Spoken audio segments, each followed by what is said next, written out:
Hey everybody, Omar here. Before I begin this video, I just want to say I have changed the name on my YouTube channel from Knife Shark to Knife Sick. So I'm now known as the Knife Sick Guy.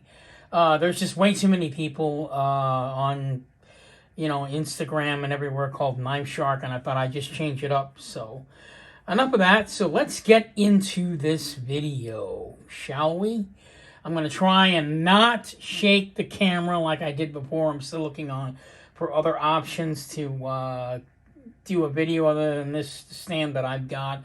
I'm hoping I'll find something soon that's better than what I have here. So let's get into this unboxing of this video, because we are...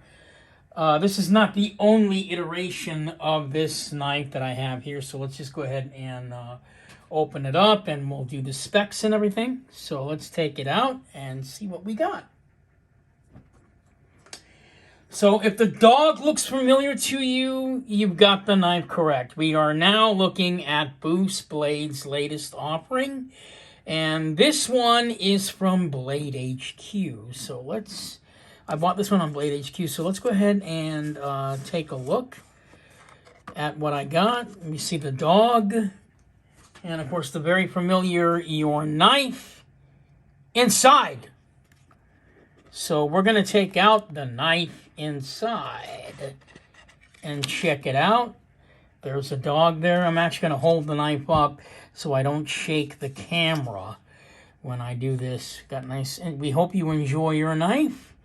I cut my finger, not on this knife, on another one. So, again, my hands look disgusting, so I apologize for the, for all of the, I guess the cuts and everything that you guys have to suffer to look at.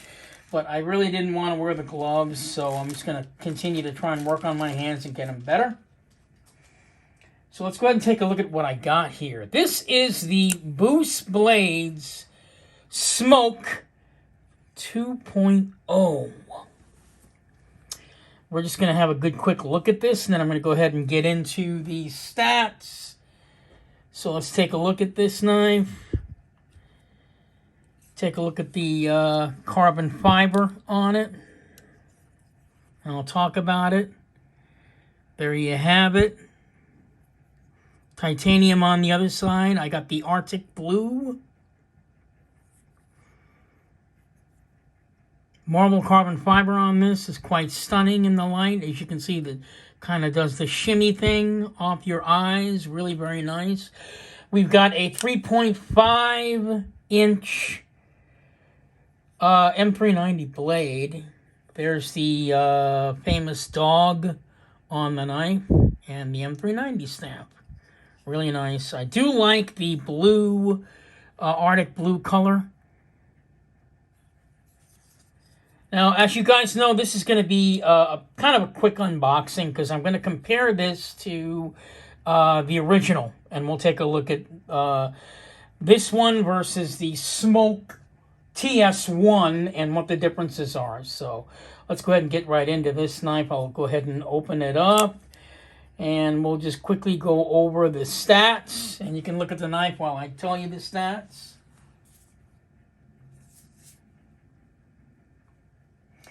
So overall length of this knife is 8 inches. Overall cutting length is 3.5. The blade width is 0.75. Blade thickness is 0.13. You got a Bowler M390 drop point blade with a flat grind and a bead blasted finish. The handle length from here to here is roughly 4.5 inches. The handle width is 0.75, and we've got carbon fiber handle material on one side and titanium for the frame liner. So let's take a look at this knife here, a little bit closer look at it. They did make some changes to the knife, and we're going to see that even a little bit better when I bring out the one. It's a front flipper knife. The action is pretty nice. I do like the action. Very nice. You can use the front flipper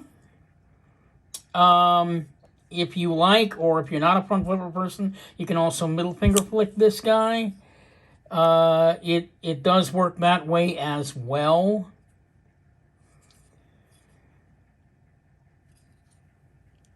It runs on ceramic bearings. Now, the back spacer is also titanium. It's a very, very small back spacer as opposed to the first one, which I'm going to bring out in a minute. The centering on it is dead. I didn't have a... Yeah, it's dead. I really didn't see any problems with the centering on this one. I did, however, want to mention when I got the knife and I started flipping it, it did go off center. And that's when I realized that it wasn't Loctited, so I Loctited the knife, put a little blue Loctite on there, and I just let it sit for about 48 hours, and now I can flip it all I want. It doesn't seem to go off center at all. So it must have been one of the ones that left the factory and they didn't Loctite it. I don't know, but that's it. So the knife is very smooth. It is a very smooth knife. And to continue this video, why don't I go ahead and bring out the 1? Because that's what I really wanted to get to, was the Smoke 1. So we can at least compare the differences, because I know there's people out there that have a 1. You know what I forgot to do too is, let's go ahead and do some, I apologize, I forgot to do the paper cut test, because I know you guys want to see that. So here we go. So there you have it. Whoop. Yeah, that thing is pretty sharp all the way. I'm not doing it right. There you go. So we got a sharp knife here. The M390 blade. Cut that out. Again, I'm shaking the camera, I'm sorry. So take that out of the way. Now we're going to bring out the 1.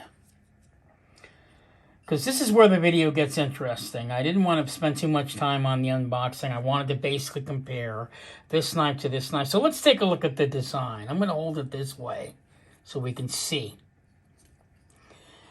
Now, as you can see just from looking at it, there's quite a few differences in the knife. I'm going to try and change the camera angle on this, so forgive me if I shake the camera. There we go. So there's quite a few differences on this, and I'll hold up the knife you guys can't see. What's interesting about these two knives is that they're both slim one way and sort of thicker the other way. Let me explain. So if we look at the knives in this direction, we can see that this knife, the 1, is actually wider this way. It's actually sort of like I guess, thicker this way, versus the Smoke 2, which is actually slimmer in this configuration, right? Now, I'm going to turn the knives over, and you guys can see for yourselves how weird this is. So when I turned it on its side, you can see that this knife was actually thinner than this knife. But now that we look at both of the knives in this configuration, and I'm going to hold up the knife so you guys can see, look how thin the titanium is on this knife and the carbon fiber. It's a lot thinner. Okay, so if we take a good shot, take a good look there, and I'm going to hold up the other one, you can see that it's actually thicker on the 2. So if I put both of these up side by side, like this, take a look at that. You can see the 1 is thinner titanium than the 2, which is thicker titanium. Even the knives themselves, it looks like the knife on the 2 has actually got a thicker stock than the 1. Obviously, the styles are different on both these knives. this one has, and I'm going to get to that because that's kind of annoying to me. We've got the 3 holes over here for the 1 and just the 1 hole. Now, this is what I'm talking about here. On the 1, using the holes to create an aesthetic, I thought it worked really well. What I mean is this. When I close the knife, you don't see the back part of the frame anywhere in the holes, which is the way the aesthetic is supposed to work, right?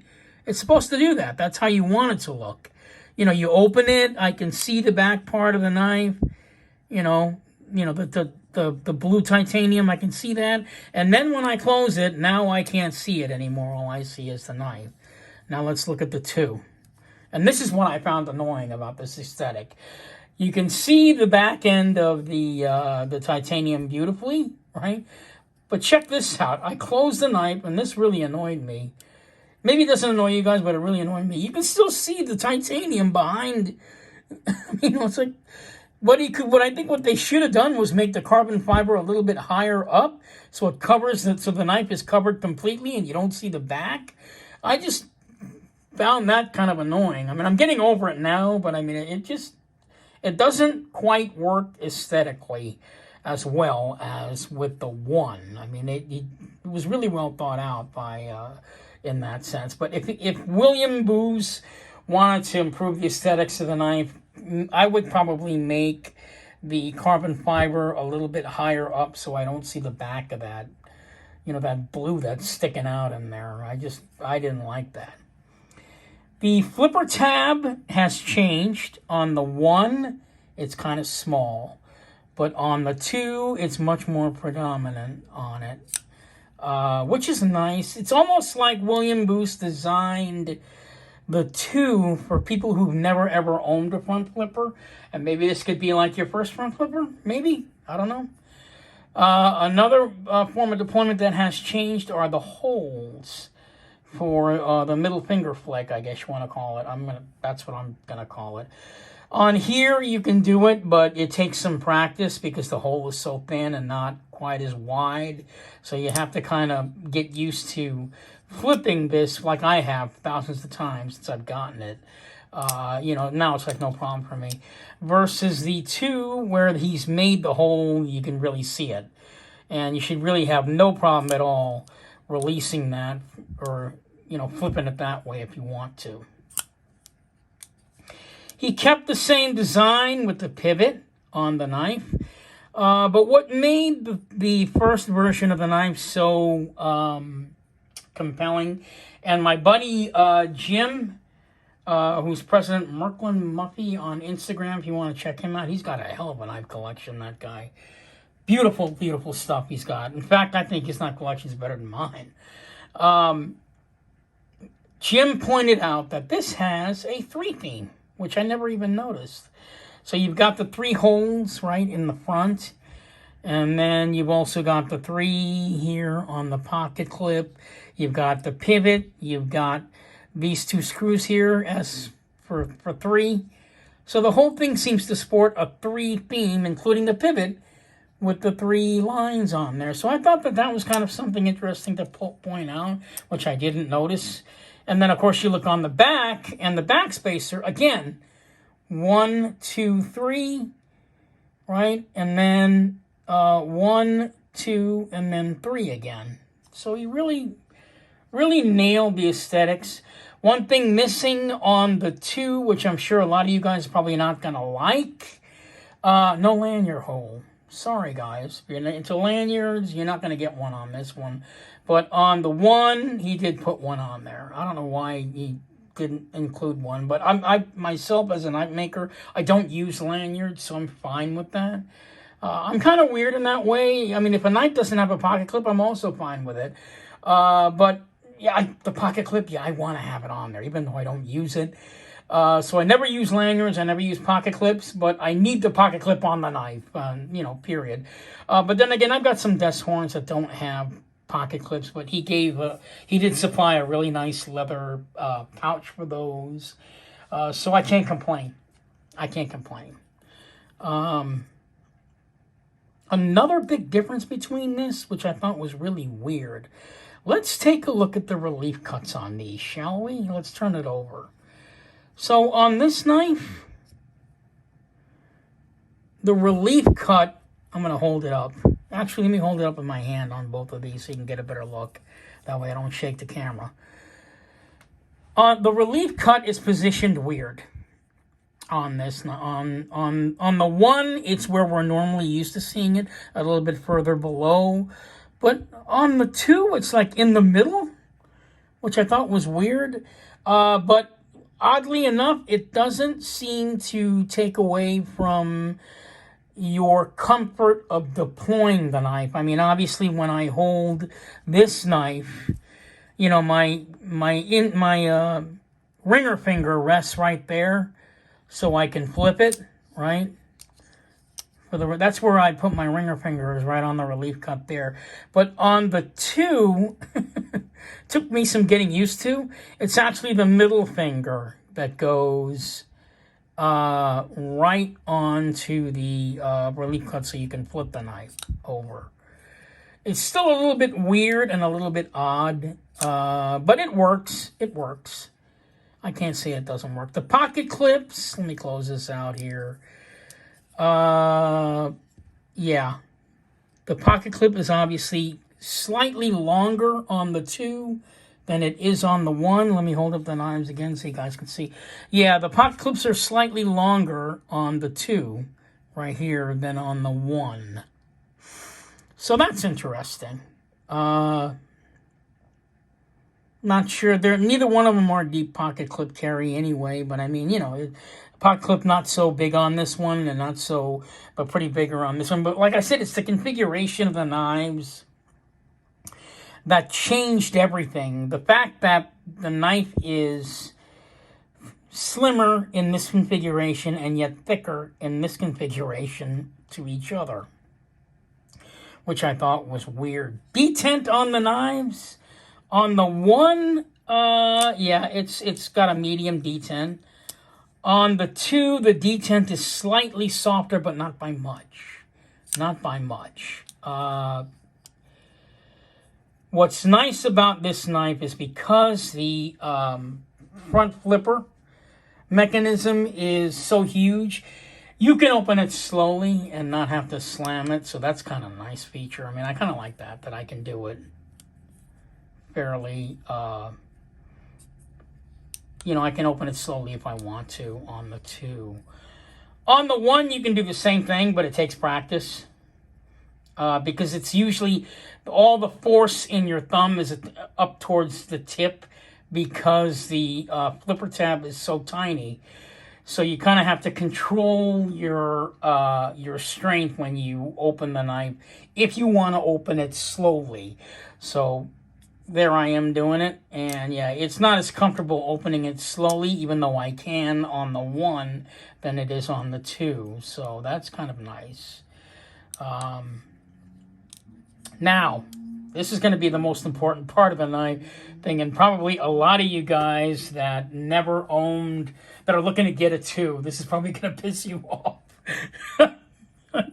Sorry I'm laughing, but if any of you guys have never owned a Smoke One, you're going to be pissed that you never did, because I'm going to show you why. Action, okay? I'm going to apply the same amount of force to closing the knife so you guys can see, all right? So there's the opening of the one, of the two, sorry, and I'm going to open the two, but closing it is where you get to see how good the action is. So let me show you the action on the two, and this is where a lot of the people who've never owned a one are going to be pissed. So I'm going to kind of hold it up, and so as you guys can see, it's pretty smooth, right? Now we'll do the one. Now we'll do the one. There. I'm sorry, man. I apologize to anyone that's never owned a one. But yeah, the action is 10 times better. And I'm going to explain why. And when I explain why, don't take it as a negative. I hope no one does. Because there's some people out there that probably feel, you know, I'm going to rip my head off for what I'm going to say next. But Yeah, so let's do that again. So the 1, right? And then now the 2. Okay. Why? Why is the action so different? Well, a couple of reasons. Number 1, this is a much lighter knife. That's 1. Okay. And 2, probably the most significant. I don't want to, man, I almost hate to say this. Probably the most significant is that the knives are manufactured. So both knives are designed by William Booth. But one knife is manufactured by We Knives, and the other knife is manufactured by Bestech. So this is the We Knife manufactured Smoke 1. And you can see how smooth that is. Versus the Bestech, okay, Smoke 2. Now, to alleviate any anger out there for any Bestech fans, I'm not going to sit here and say that I hate Bestech, because I can't. This is the only Bestech knife that I own. However, I will say this, and this is just an observation by me and my own opinion. I'm allowed to have an opinion. I'm allowed to express it. It's my channel. Bestech makes some really great production knives from what I've seen. I mean, I've held a few, I've flipped a few, I've never owned anyone other than this one, but yeah, Bestech is a really good production knife company. We Knives is also a really good knife production company, but these guys seem, most of their knives are geared more towards the custom fan than Bestech. Bestech, in my opinion, I think they make they're really into making a top-notch quality tool, and there isn't anything wrong with that. But I don't think that Bestech, in my own opinion, I don't think Bestech goes over the, not over the top, but I don't think they really bother much. Can I say that? With going into the custom world, because in the custom world, tolerances are different, everything is different, and We Knives seems to try to go in that direction by mimicking certain things like the actions and things. I mean, now keep this in mind, both these knives run on ceramic bearings, but again, it depends. In this case, I'm not putting the company down in any way, but there's a lot of other reasons also. Like I said, this knife is actually a much heavier knife, so that could account for the action being the way that it is, right? Because it's so smooth. Versus the Bestech, where it's got a couple of things against it. Number 1, it's a much lighter knife, so naturally the action isn't going to be as smooth as it is on the 1. Which I think is probably a good reason to own both of them, right?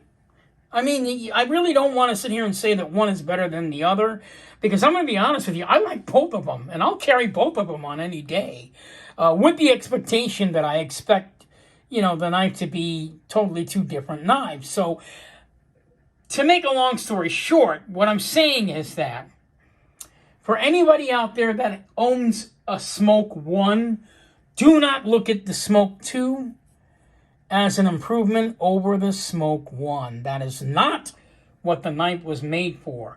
That's not the way William Booth envisioned it. What he did in this case was he realized a lot of people liked the 1, but there were certain things on the 1 that a lot of people probably complained about or probably didn't find all that appealing. So he put all those improvements onto the 2, with the idea that he was creating an entirely different knife using the suggestions from the public, things that he'd noticed, things like the flipper tab is too small, I can't middle finger flick the knife because, on the 1, so he'll make it a little bit larger. He'll make the configuration of the knife a little bit slimmer ergonomically, for those that want a slim knife when they're holding it in this configuration, versus the 1 where it had good ergonomics, but probably not as good as it is on the 2. So he revamped the idea of what the smoke should be, and this is what we get. So to make a long story short, and I forgot to mention also, if you look at the blades, take a look at the blades on these. Let me bring it down so you can see. The blade is much thinner here than it is on this knife. Take a good close look at that. Look how small, or look how much slimmer the knife is on this one than this one. So that's another thing.